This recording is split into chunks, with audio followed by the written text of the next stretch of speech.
G'day everyone, here's a real quick and easy one for you. We're going to be making fermented cucumbers. So what we need for this is some mini little cucumbers,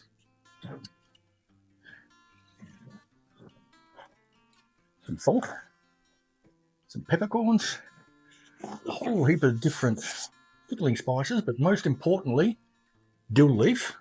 Unfortunately, I ran out of my own dill leaf, but I have my own dill seeds, and seeds are much better for fermenting. And finally, some bay leaves. So, how do we do it? Pretty easy. I've put our fermenting container on the scale and I've zeroed it. We're going to put all of our cucumbers in here to weigh them. Don't worry about how I'm putting them in this time because I've got to take them out again.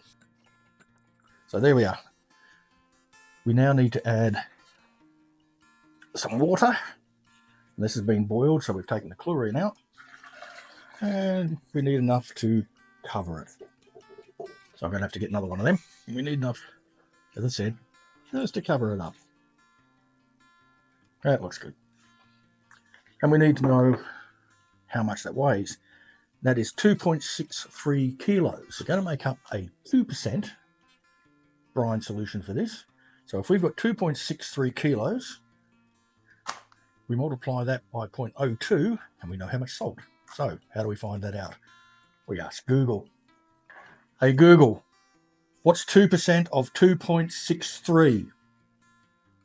The answer is 0.0526. 53 grams. So let's open up our nice Himalayan salt. Get our other scale. We zero our other scale and we get our 53 grams of salt, which we have here. So we put that into our mixing bowl. One thing I did forget to mention, I have a red habanero chili here, which I'm just going to very roughly chop. I'm going to throw all of our herbs in here. A few bay leaves, a little pinch of mustard seeds, like so. In fact, I'll bring it over the bowl and show you. Good pinch of black peppercorn.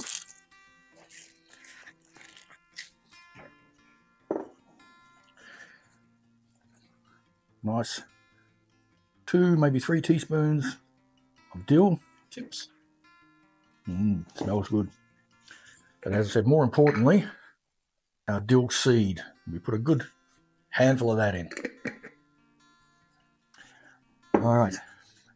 So now what we need to do is drain our cucumbers.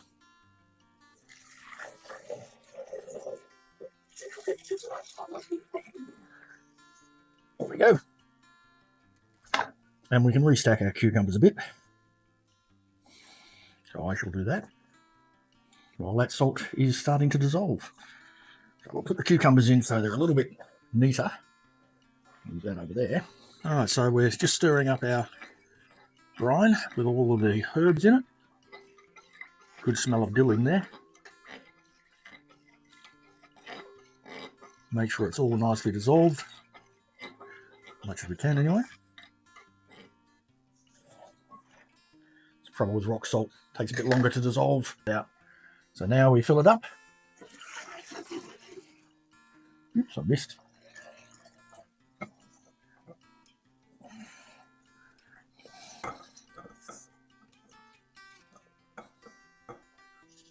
There we go.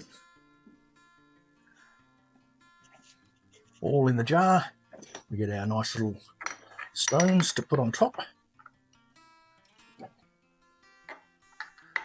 And these are going to be tricky little fellas, and they're going to keep coming out of whack.